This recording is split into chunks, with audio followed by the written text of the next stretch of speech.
Are you ready to take your business to the next level? Every day there are countless books and articles that are published offering the key on how to make your business a success. It's easy to feel overwhelmed trying to keep up and run your business. That's why Deb Creer created the Business Power Hour. Keep up on the latest trends, best practices, and techniques for how to make your business a success. Let the Business Power Hour do the heavy work for you. Good morning, good morning. I am Deb Creer, and I am passionate about giving professionals the tools that they need to make themselves and their businesses as successful as possible. And today we are talking to someone who's a little more than, a couple miles away. I love technology.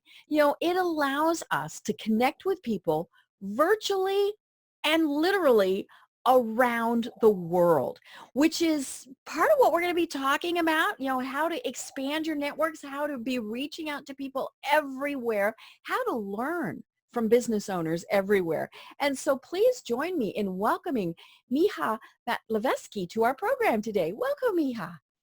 Well, hello, Deb. It's a pleasure to be here. And I'm really thankful and grateful that you decided to invite me as your guest. Well, this is going to be so much fun. And we, of course, have a mutual friend in Brian Basilico. And, anybody that Brian says is a good guy, we know is a wonderful guy. And more importantly, you've got such great information to share. And it's funny because there have been more than once, Brian has said, why have you not talked to Miha? Why have you not interviewed him? So see, got to interview you. So I got to reach out to him and say thank you. Yes. So let me tell people just a little bit about you, and then we'll just really jump into this. So one business coach that I'm just all messed up on this. I'm just, I'm so excited to be talking to you.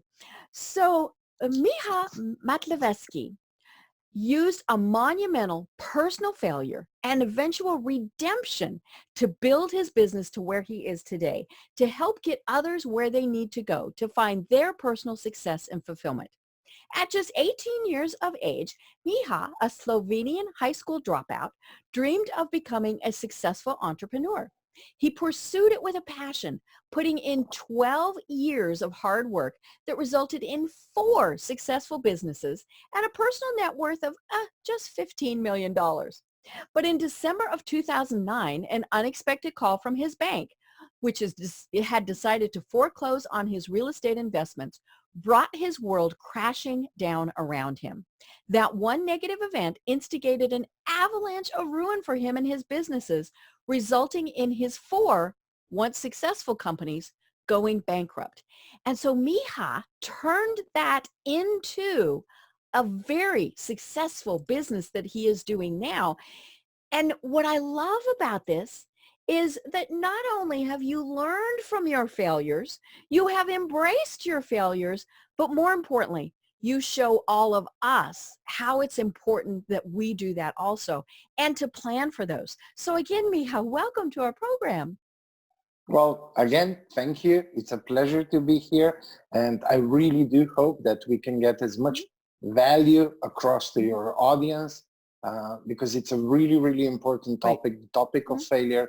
I mean, we all know that fear of failure is the number one dream killer. That's what everybody knows. But it goes even deeper, and failure is the number one reason amongst entrepreneurs for suicide as well. Oh, no. And that's that's why this topic is even so much more important to talk about it, to share, because when we are dealing as entrepreneurs with failure, often we hold that inside of us. We don't speak about it, not even to our loved ones, not to our friends, nobody. And we just go over and over and over, and we start spinning in circles. And so that negativity, the emotions, and the negative self-talk just becomes bigger and bigger and bigger, where at one point there might be complete darkness within us. I mean, that's what happened with me as well.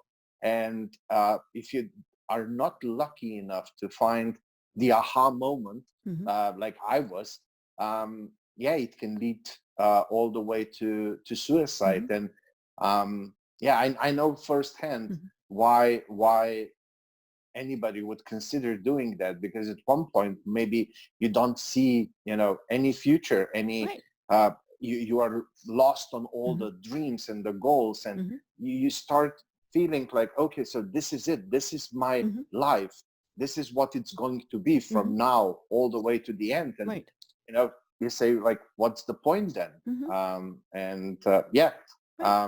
I think that's why it's so important to talk about this, because failure is still a very, very huge taboo in the world. I often travel and speak about the topic of failure. And, when you travel throughout Europe, they say, well, here in Europe, it's a huge taboo, but, the Americans, for them, they are so open about it. But then you go to the United States and you see that, maybe, if you go to Google, they have that fail department or something where they promote failure and so on. But for the majority of people, it's still a huge taboo. And they might say, well, the Europeans, they have it easier. For them, that's easier. And then you go to Asia and the same thing happens. And you just see that it's such a huge taboo still. And why I'm even doing what I'm doing, so sharing my stories, because I've learned that people won't just open up if I don't open up first. If I don't tell the whole story, the way it was, with all the negativity as well, not just the beautiful and the successful parts, people will not open up. And the healing starts when you open up, when you start letting that thing, the story, the failure that's in you outside. And so that's my whole idea, is to talk about failure as much as possible, share my story so that others can then open up and share their stories. And hopefully one day, if we gather enough momentum on this topic, we'll break the taboo. And we all hear, oh, you should learn from your mistakes, learn from your failures, which of course is true. But, as you said, it's really not something we talk about. And I think especially for entrepreneurs and small business owners whose business is them, it's a very integral part of them. It's not like, when you're working for somewhere and something goes wrong there. Sure, you don't want that to happen, but it's somebody else's problem, is maybe the easiest way to put it. And even if you lose your job, if you are fired, your identity in many cases was still not tied up into that business. Look at how many entrepreneurs and small business owners, their website is their name. I'm an example of that, and so my business is me. And so, if something goes wrong, whether it's something little or something very catastrophic, we take it so much to heart. And as you said, then we internalize it, because we don't, we always want to come across as being professional, being knowledgeable, all of those various things. And to admit that we screwed up is just horrible and awful. And so then, of course, what often happens is you've got a little mistake that then, because you don't fix it, you don't turn to someone for help, becomes bigger, becomes bigger, becomes bigger. And then it might not be something that you can recover from. And of course, then our ego is very much, and I'll be honest, I think especially in the United States, I mean, ego is huge, and so we don't, we can't admit that, oh my gosh, something has gone wrong. And so, but take us back here. You said that you share your story. Tell us more about what happened to you. So I'm gonna try and do the shorter version, but then, feel free to either stop me, or when I'm done, just let's go into whatever you feel would be the best part for your listeners. Perfect. So as you already mentioned in the beginning, I dropped out of high school, and then I started my entrepreneurial journey. A lot was happening here, but I'll fast forward that part. The most important thing from that journey was that, yes, my companies were very successful, especially for a 20-year-old, or 20-something.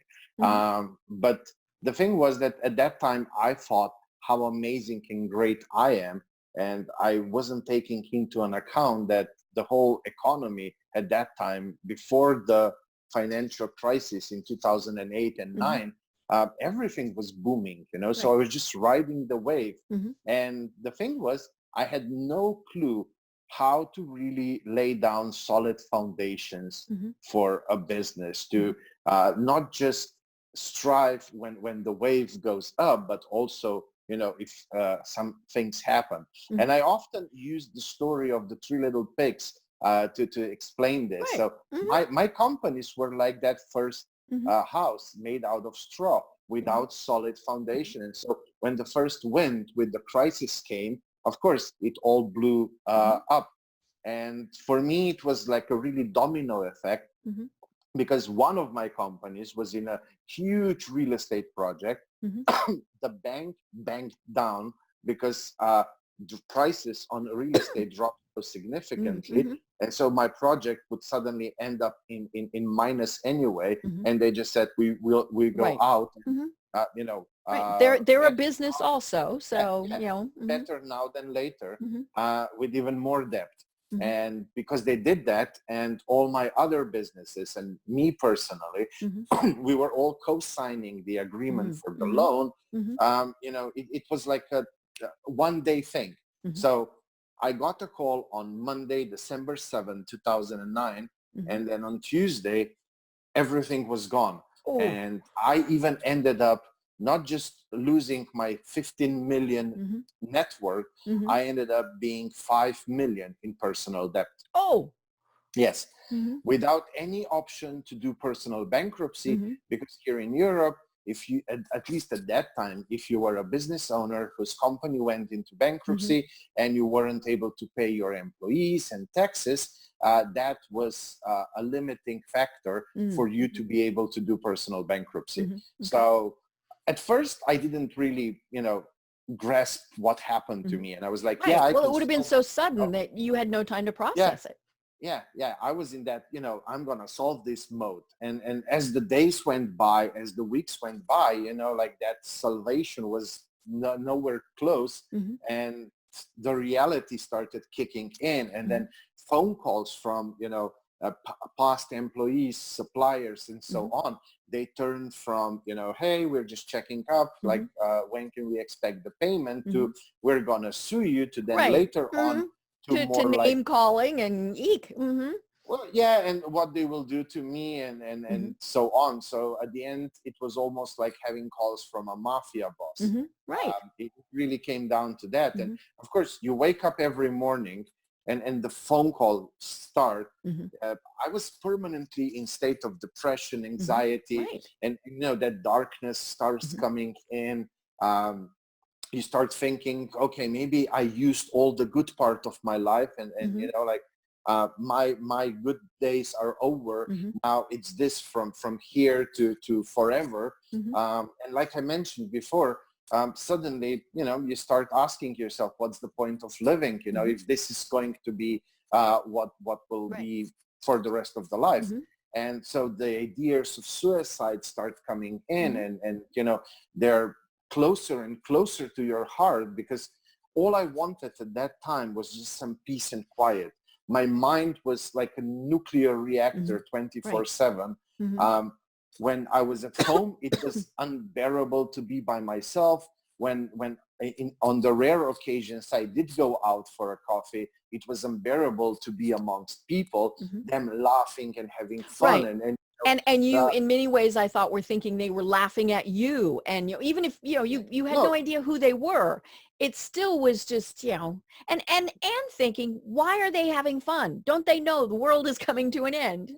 Yeah. So, and then, you know, the chance of meeting somebody you owe money to, and you know, strange situations that could happen in the supermarket and so on.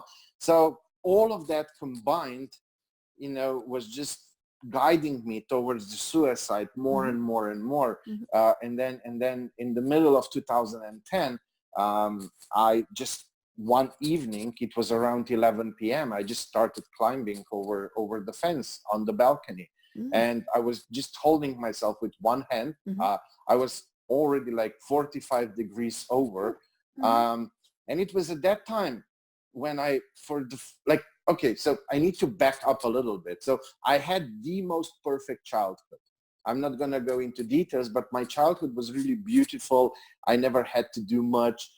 Everything was taken care of. And also everybody from in my family was constantly telling me how amazing I am, how great I am. You know, I was like that. You're going to do such wonderful things. Yes, yes. So so all my life, when something good happened to me, it was only natural that that's me, that's because the way I'm it's so supposed great. to be. Yeah. And whenever something bad happened to me, I was always able to find something or somebody outside of me to blame for whatever happened to me. And the same went with this failure and all of it. And that, so on that balcony, I said it out loud. I said it, you really messed it up. You really, you really made so many mistakes. And I mean, I used some more, a little colorful language. Yeah, some more colorful language, which I don't want to repeat here on the podcast. But yeah, and it was hearing myself say the word "you" so many times that really was the aha moment. Because I had, like, you know, in movies, when somebody's about to die, they have this movie going backward. Right, their life flashes before them. Yeah. So for me, it was just flashes of my stupid decisions, you know, like you signed that contract, you decided to go into that project, you employ this person, you partnered with this person, and so on. And as much as it was hard to, you know, admit that I did something wrong, because how can I if I'm that amazing person? But it was also liberating in a way, because my mind went, so if I learn something, if I change my habits, if I change how I pick people and so on, and I can change, I can do something with it. And then the next thought was, if with all those mistakes, I was able to come to 15 million, and if I change things now and do things differently, I can do even bigger. And that was like that moment where suddenly I saw a little bit of light on the other side of a very long tunnel. I knew that there's a lot that I will have to do before I can reach that light, but I saw the light, and it was enough to climb back, because I never was a quitter. As long as I would see some ray of light, I would never quit. But, you know, before that moment, I really came to the point where I didn't saw any light anymore. And so the life became pointless and meaningless. But then when I started seeing the light, that was enough. And I climbed back in, and I started writing everything that I need to learn and do and change and all of that. And then a long journey started, journey of personal development, because, you know, any foundation starts in a company, starts with you, the entrepreneur. You are the first pillar of that foundation. So first I had to do so much on me, on who I am, reinvent myself, refine myself, figure out, you know, like, who am I? What do I stand for? What are my values? What are my beliefs? All of that. Soft skills, hard skills. And then the business development part, which was also, you know, like, what are the foundations? How do we create processes and KPIs and benchmarking and brand story and HR structure and this and that? Like, everything that I was missing in those companies that were successful at some point. And so with all that new knowledge and experience, and especially the experience from the failures, in 2014, I started a new startup, and I was able to really implement all of that. And I was able to scale that startup from 0 to multiple 8 figures in monthly revenue in less than a year, in 9.5 months. And then next year to 9 figures, multiple 9 figures. And then I had an exit. And I was able to repay all my past debts. Yeah, I went on a long vacation. And suddenly I was faced with freedom of time and freedom of money. Right. And it's only, I believe, when you have both of those, you have the ultimate freedom, the freedom of Right. choice. And that's where I believe your purpose finds you. I don't believe that you find your purpose, but the purpose finds you when you are free from everything. And then you naturally go towards what is your passion, your purpose. And for me, I realized that I'm an entrepreneur in and out, like that's in my blood, that's in my bones. And I just went to the first startup incubator and I said, can I please volunteer? Can I please mentor, help some startups? And through doing that, I found the biggest enjoyment I ever saw, helping others.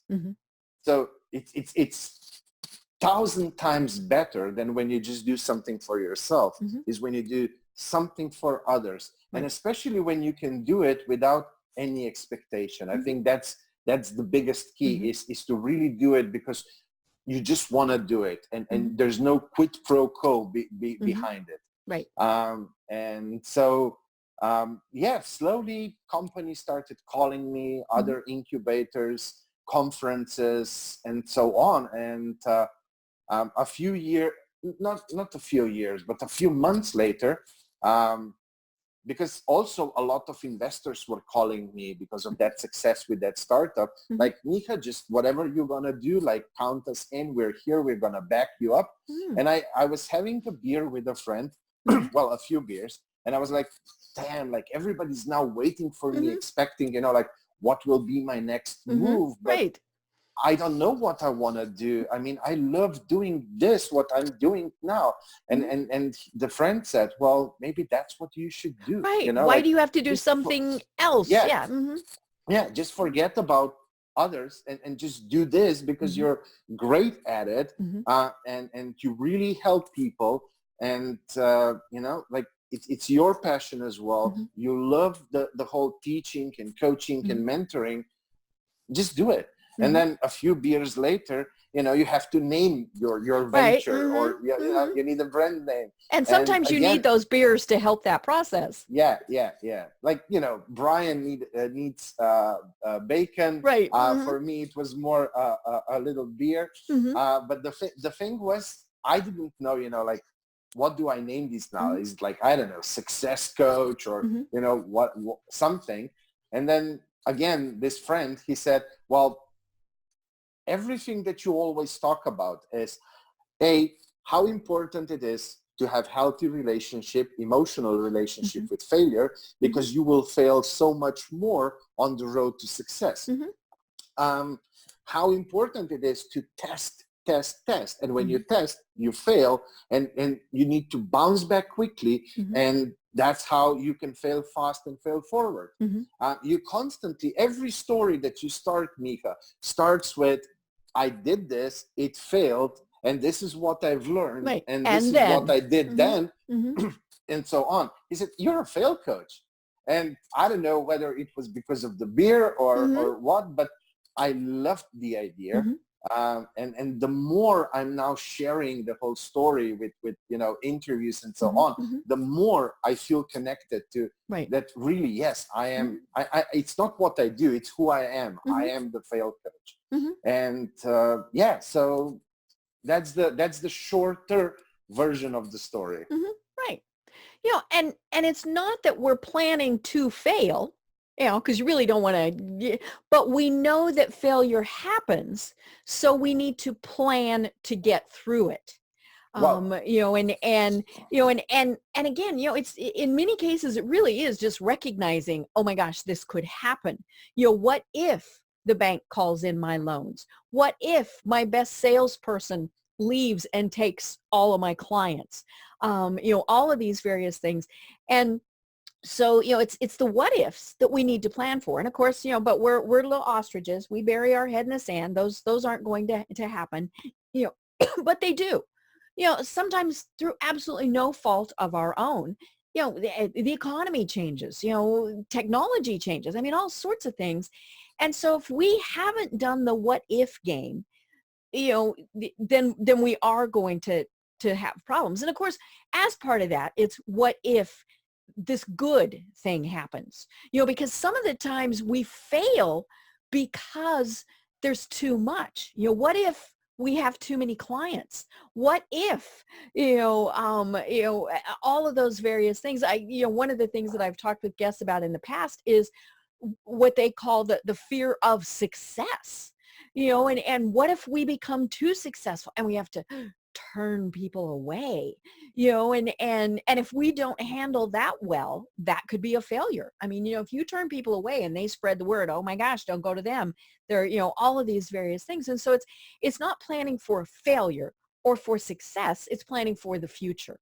But let's talk about the thing that really is the basis of this. And you mentioned it several times, but it is having that good foundation. So, why is that so important? Well, if I just go a little bit back to what Okay. you just said. So the first thing is, it's not so much about planning for failure or planning for success. We just have to do some logical business development.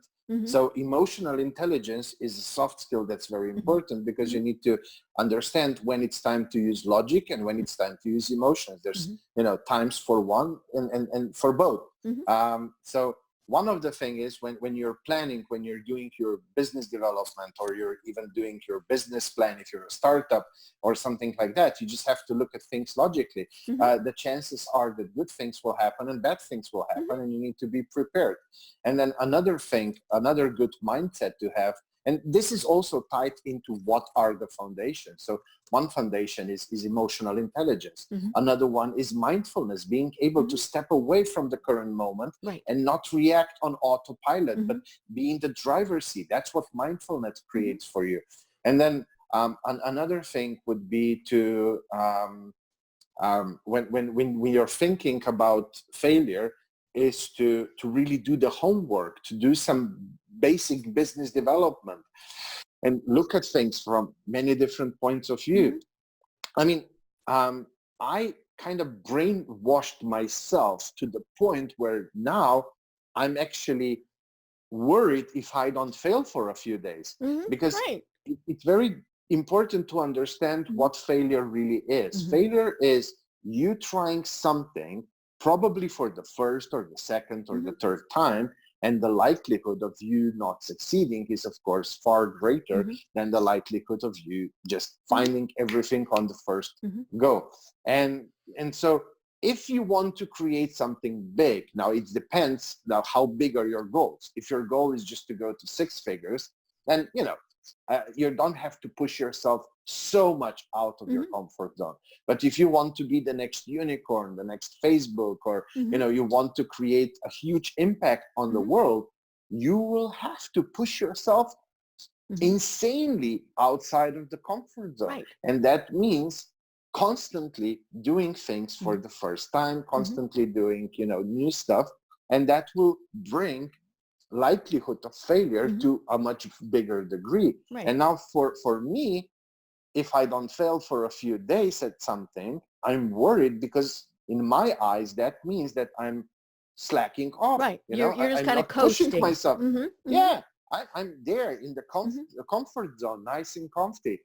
So for me now, this is a scary thing, is not to fail. So because often people ask me, okay, so now you're the fail coach, so that means what? You never fail again?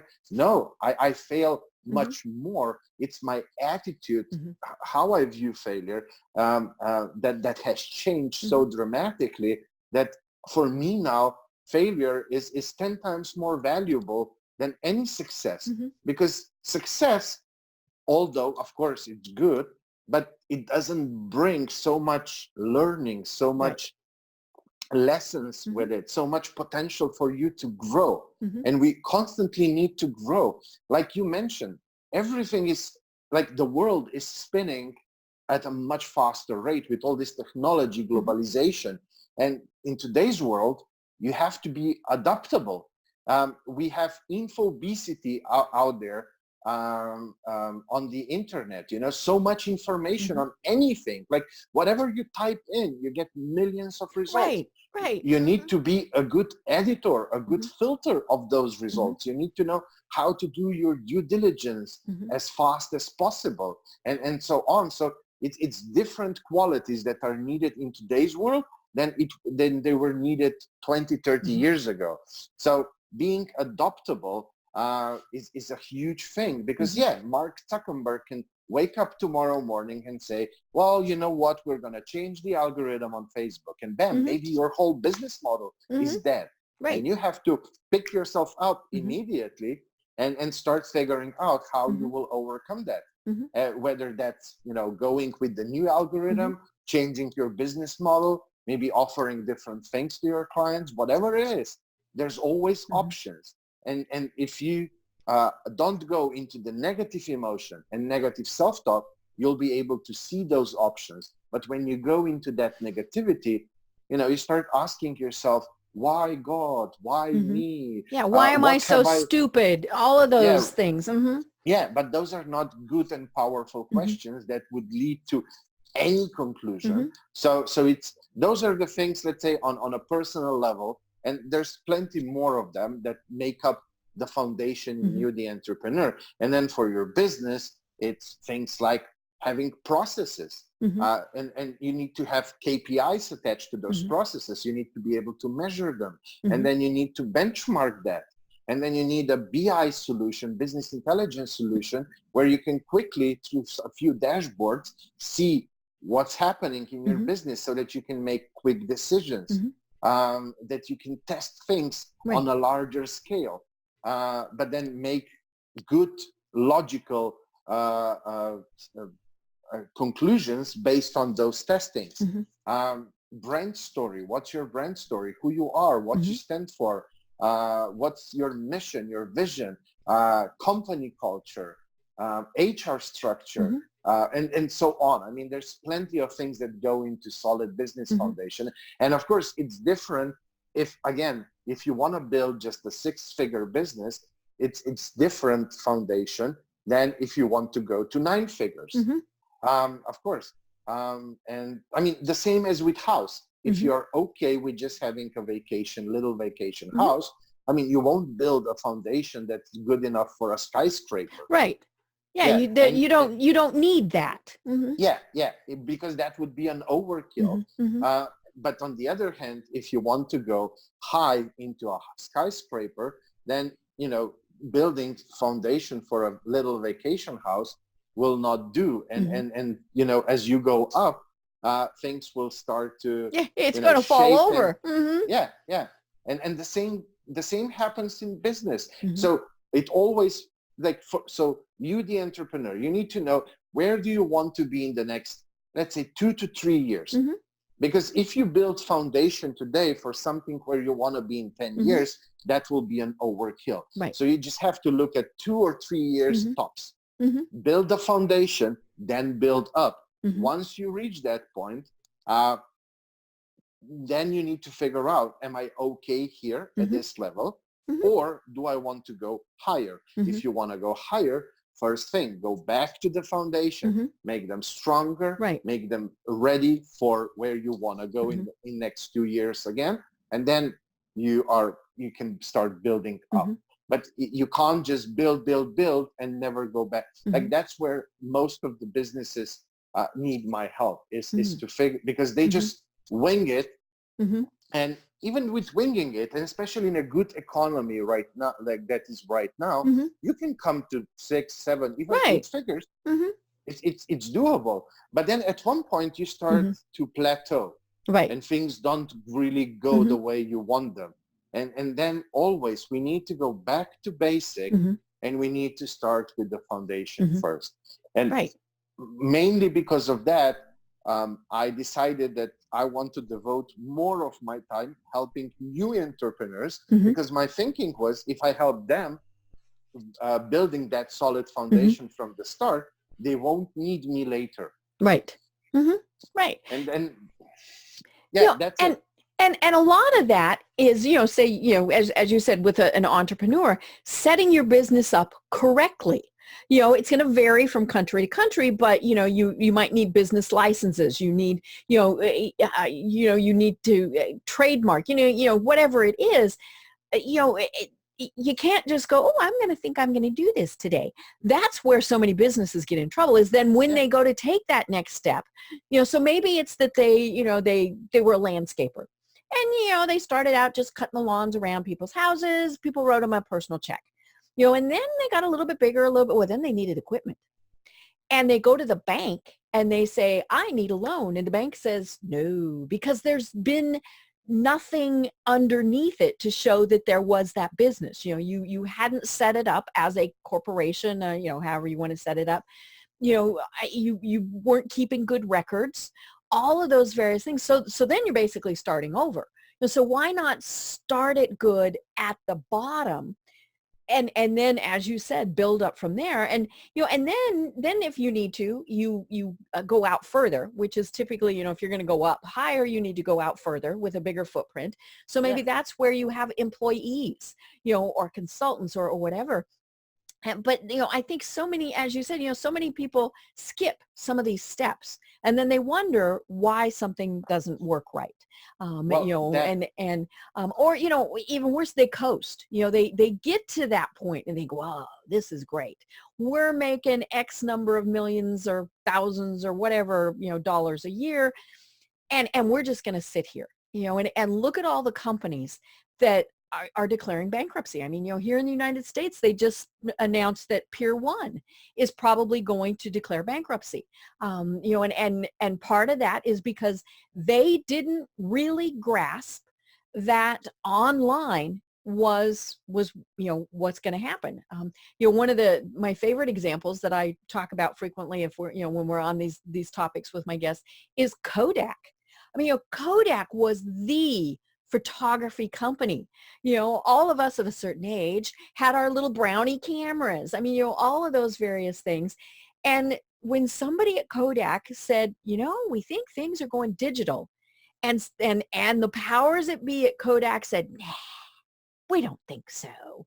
They missed that point where they should have said, oh my gosh, we're going to go digital. They just assumed that everything, and it is tricky to, there's the big computer electronics conference is going on here in the United States right now as we're recording this. And a lot of that is future thought, and what's coming down the pike. I went to that show, and it's the coolest thing in the world, especially because I'm a tech person. If we're not looking at what's going to happen in the future to our industry, then we're sunk.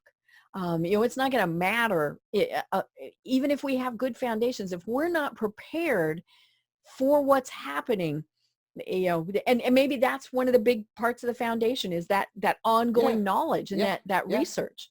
Permanent beta mindset, always learning, always growing, testing things out. When companies tell me we want to be 100% productive, I tell them, please no, leave 20% of your resources to testing, trying, to adaptability, because what works today might not work tomorrow, and so much is influenced by the outside world where you really can't do anything. Like I said, Mark Zuckerberg wakes up tomorrow, changes something. What can you do about it? I mean, oh yeah, I have businesses all the time, small businesses, usually it's a one-person type of business that tells me, oh, we're not going to really do much with a website because we've got a Facebook page. What if, like you said, they log in tomorrow and it's going to cost them, or the page is gone, or, all these various things. There goes their business, just because they didn't think, maybe I need at least a landing page.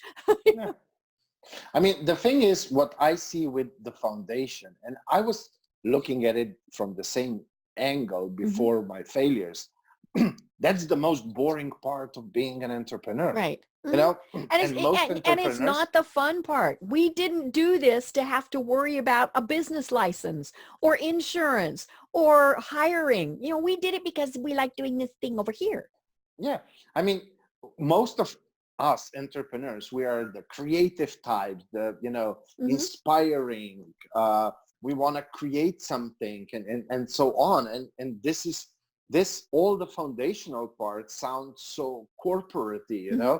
And we wanted away from that. yeah, I don't want to be like that. Mm-hmm. But the thing is that if you don't have the Mm-hmm. foundation, any wind Mm-hmm. can just uh, Mm-hmm. collapse your Mm-hmm. business, and it will collapse like a house of cards. Mm-hmm. Right, right. And I think one of the things that we need to get over is thinking that failure is a bad word. It because it's not. It really is the opportunity to learn. And it can be something simple. When you were talking about, if you haven't failed within a couple of days, you're thinking, oh my gosh, something's wrong. I mean, it could be something as simple as, say I go buy a new business book. And I say, I'm going to read it, I'm going to read it, I'm going to read it. And I get to the end of the week and I didn't read it. Okay, that's a failure. But what I should do is look at why. Was it because it wasn't a priority? Was it because I was doing this? Was it because I really just didn't need to read it? I mean, and then I go from there. And then if I determine, okay, it is something I need to do, then I learn from it. And I think some of it is in reforming that question. I kind of jokingly said, one of the things that we tell ourselves if something goes wrong is, why am I so stupid? Well, what if I rephrase that to, what do I need to learn? Yeah. Same thing. Every time something happens to me, Mm-hmm. whether that's in business Mm-hmm. or anything else, my first question is always, what lesson Mm-hmm. is there for Right. me to learn from Mm-hmm. this thing? Mm-hmm. And that's the first Mm-hmm. question I ask myself. Like, do I see any lessons? Because Mm-hmm. sometimes you can see them quite quickly. Right. The bigger Sometimes the they hit you failure, upside the face. you need a little bit of Mm-hmm. time. I mean, now looking back at my past failures, I'm so grateful and so Mm-hmm. thankful that they happened to me, Mm-hmm. because I wouldn't be today who I Right. am, doing what I do, Mm-hmm. helping others and so on, Mm-hmm. without that happening. Mm-hmm. But of course, at that time, it was, my Right. mindset wasn't the right, Mm-hmm. and it was impossible for me to see the lessons Mm-hmm. back then. I only started seeing lessons as I started working on my personal and Mm-hmm. business development. Right. And the more I was doing that, the more I was like, oh my God, what was I even thinking, Mm-hmm. going into that deal and not having a lawyer check my Mm-hmm. contract. Right. I mean, how stupid Mm-hmm. was I? And yes, I mean, Mm-hmm. one thing that now I joke about, but when I'm dealing with my clients, usually they come to me with, I don't know, certain failures that they've Mm-hmm. experienced. And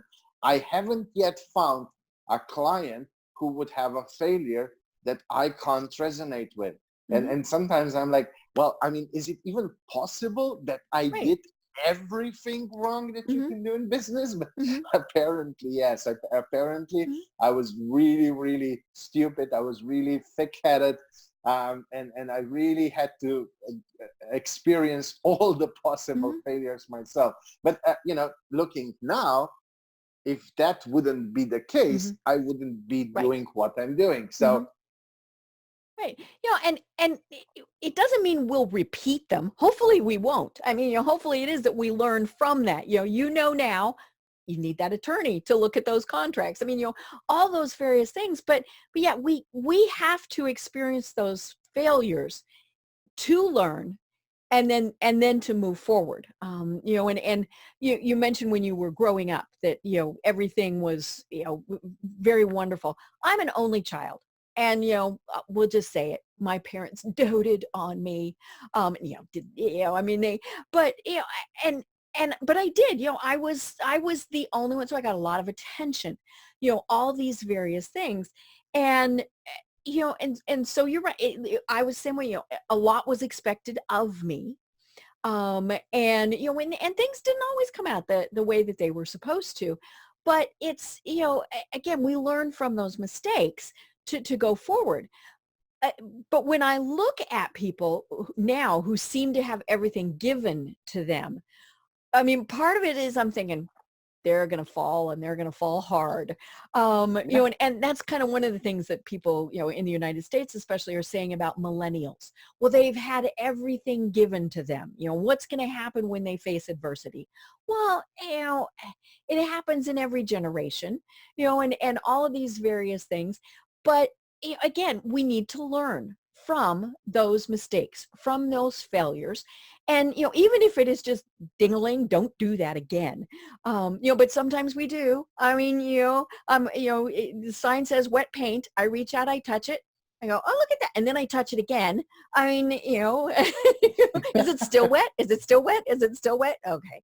And really sometimes it takes the fourth or fifth time before it's like, okay, this is really not going to work. So let's stop trying it. No, yeah, absolutely. I mean, and I was like that. I would keep doing same things, and I was expecting, different results. And now I know better. Now, Right. when I try something and it doesn't produce the results, plus we have ways of how to measure things and benchmark them and so on before we either give up on something or we say, okay, this is working. But yeah, I was just like that, and I learned the hard way. And I actually do a lot of talking about this whole story to millennials, because in a certain way, yes, I am double the age of the millennials, but I was raised almost like they are today, Right. which was very strange for that time when I was being raised. But I can really connect with them, because I know how it is when you are the everything is like you're living in the bubble. And then, because part of my story was that I started my entrepreneurial journey working in my father's small business, and everything was perfect. Right. And I didn't have to learn anything and all of that, because my father really loved me. But then what happened, the first thing that happened to me was when I was 23, my father was diagnosed with cancer and died 3 weeks later. Oh, wow. And no period for me to, learn and do anything. And you were dealing with him. I mean, the business was, yeah. Yeah, and everybody just expected me because I was there as an employee. Right. Well, you should know what to do. Yeah, and I had no idea, but I felt, well, this can't be that hard, and I just went for it, and a lot of millennials are experiencing the same thing. Now, maybe, their parents aren't dying, but eventually they go out into the real world. And it's hard. It was very hard for me. And, often people that come to me for coaching went through different adversity. Maybe they were abused, maybe, awful things happened to them. Right. And then, I share my childhood with them, and they say, well, your childhood was perfect. What can you, why are you talking in that way? But that was my adversity. I wasn't prepared for the real world. I wasn't even aware. I mean, I wasn't even like, how do you wake up to an alarm clock, Right. How do you? Yeah, because your dad was fine with you wandering in whenever. Yeah. And so we all face adversity, whether it's one way or another. And at the end of the day, we have to deal with it. And we have to do something about it. That it won't just go away by itself. Right. It's funny. One of the things that we laugh about here, and I don't have kids. And so, I always have to be very careful about this, because people are, well, you've never been a parent.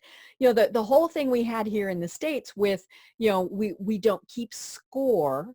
You don't get first, second, third, or fourth place ribbons. You all get participation ribbons. Same and then, of in course, Europe. the next thing that comes along, people say, wait till they get into the real world, and you do have to do, first place work, all those various things. And it's great that we can spoil kids. I mean, not saying that we shouldn't do that, but yeah, they do need to know, okay, you know what? There is a first place. And what I've always found really funny is, when the parents are saying, we're not keeping score in this soccer match. those kids are keeping score. They know my team scored more than your team. And so, it still is happening. But, and the funny thing is, and of course, those kids are thinking, okay, if they're scoring more than me, what do I need to do to score more than them? And so that's a failure. They didn't score enough. What do they need to do to score more? Or get that first place ribbon. And there are sometimes when, I saw a thing on Facebook yesterday where, it's this picture of these little kids, first, second, third, fourth, they've won something. It's like a track and field thing, and the little third place kid he is as happy as can be. He's jumping up and down. And the first place girl is looking at him like, sometimes third place really is something you need to celebrate. But then you need to think, okay, what do I need to do to get to first place? And even, and so that is, that's the thing, I'm coming back to failure is not a bad word. We need to think, okay, we're going to take that, we're going to learn from it, and we're going to go on. Yes, absolutely. So, I mean, like you said, sometimes third place is not a bad thing. Mm-hmm. I agree. If somebody wants to be an entrepreneur and just go, I don't know, and make 6 figures, that's Mm-hmm. okay. If that's aligned with who they are and what they want and Mm-hmm. how they want Right. their life to That's be. their first place. Mm-hmm. Yeah, that's their first place. Mm-hmm. So we don't all have to, go and create a Mm-hmm. unicorn and the next Mm-hmm. Facebook and so on. But the problem is if you want something, but then you don't go for it. Mm-hmm. Right. So as long as you are aligned, as long as you're doing Mm-hmm. things that are aligned with what you want and how you want it, that's perfect. Mm-hmm. That's great. Right. Unfortunately, I see with most people is that they want more and then they're not satisfied Mm-hmm. with what they have. So an important thing is also to stay humble and to Mm-hmm. be grateful for Right. the things that we already Mm-hmm. have and not just constantly think about what Mm-hmm. we still need to achieve, but then of course go for it if that's something that you're truly passionate about. Mm-hmm. Right. And it's tricky because we shouldn't really compare ourselves to others. I mean, it's not, it's, keeping up with the Joneses. Well, they have a new car, so I have to get a new car. Well, you know what? Maybe the car I have is just fine, but a goal 3 years down the road will be for me to get a new car. Same thing with business, it's, and so it's tricky because we need to know what the other businesses are doing, but we need to be very careful that we're not comparing ourselves in a way that is not favorable. Yeah. This has been so much fun, Miha. I love this. We're having a great time. And, and I know you don't always talk about how you help others, but I really want you to. So tell us about your program, Framework for Freedom, because I think it's something that is, it's a great program. I've talked about this before with especially, small business owners where we're the one person, we're in our spare bedroom. We're thinking, oh my gosh, we're so alone. Nobody else can knows what we're going through, all of those various things. And so talk to us about the program that you offer. Well, I mean, it's basically a group program Mm-hmm. that is just copying what I do when I coach people one-on-one. Mm-hmm. And it's all my past knowledge and experience. And so far, I worked with over 3,500 entrepreneurs already. Wow. So I'm Mm-hmm. adding that to the table as well. And it's really like I call it 5-pillar program. Mm-hmm. So the first pillar is you, the entrepreneur. Mm-hmm. So we focused a lot on that, mm-hmm. Figuring out, what are the missing pieces and then getting that to the right Mm-hmm. level so that we start laying down the right foundation. Then we do the homework part, which is the business development, mm-hmm. product market fit, content planning and everything that's needed before you even start your business. But I don't mean, like registering your business, but what's really needed for you to make a sale at the end of the day. And Can then you the provide that product or service? Yeah. And then the third pillar is we validate everything that we have done so far. Do we have the foundation ready and so on? After we do the validation, it's time for preparation for growth or scaling, whatever they want. And then the last thing that ties everything together is the community, the support. One thing that my students absolutely love is the weekly brainstorming sessions, because they can just jump on the brainstorming session. When you're developing something, you constantly hit roadblocks. And that's where I bring all my knowledge and experience to the table, because I can quickly point them into other things.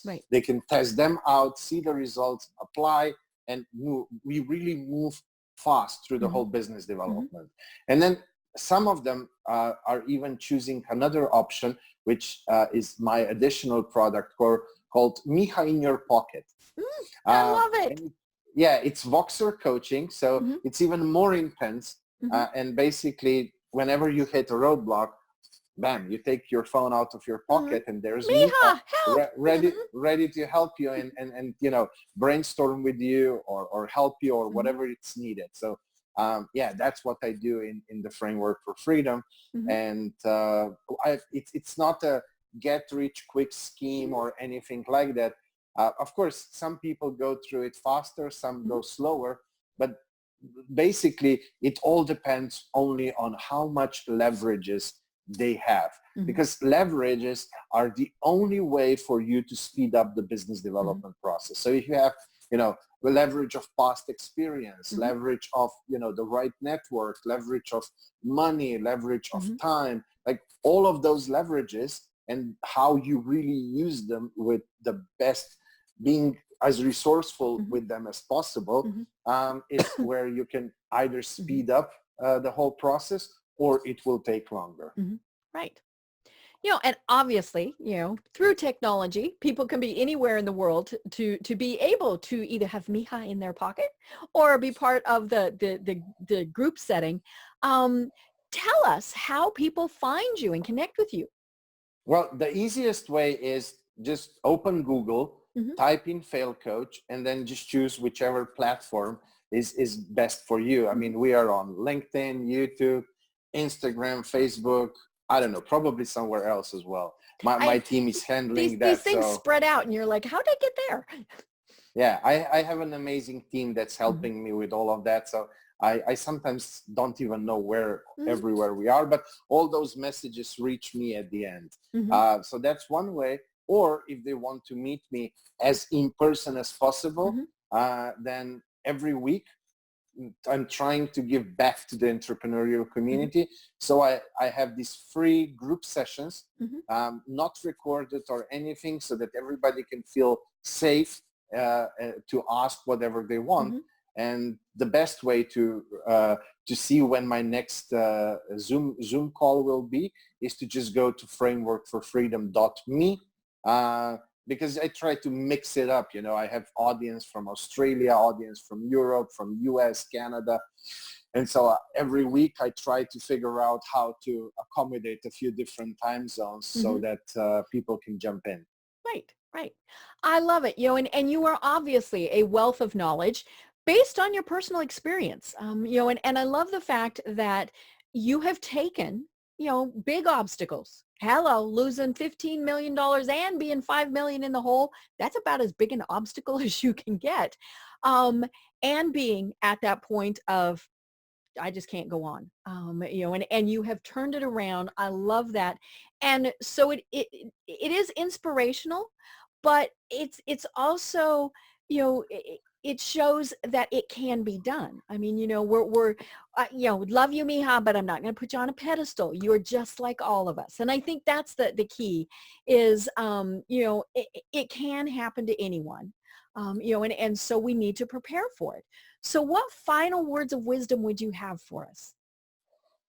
Well, usually I say two things. So number one, make sure that you lay down the foundation. Mm-hmm.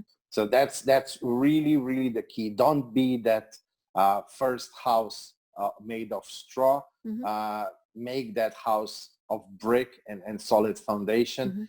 Mm-hmm. And the second one is establishing healthy emotional relationship with failure Mm-hmm. is the key to success. Right. You can't have success without failing a few times in the process. Right. And maybe even more than a few times, and Well, that's yeah. the way it's going to happen. So great. Well, Miha, we have to do this again. This was so much fun. And this hour just, went really fast. All of a sudden I looked down and it was like, oh no, we're almost done. I always tell my guests, I have a timer going because when I get to talking with somebody who is so much fun and so interesting, 3 hours later, we can still be doing this. So we'd love to have you on again because I think you have such great wisdom to share with our listeners and our viewers. And so love to do that again. Thank you. I mean, it would be my pleasure to come another time and let's see what else valuable we can share with your audience. A few years ago, I came across this quote from Albert Einstein that says, "Don't just be a man of success, but rather be a man of value."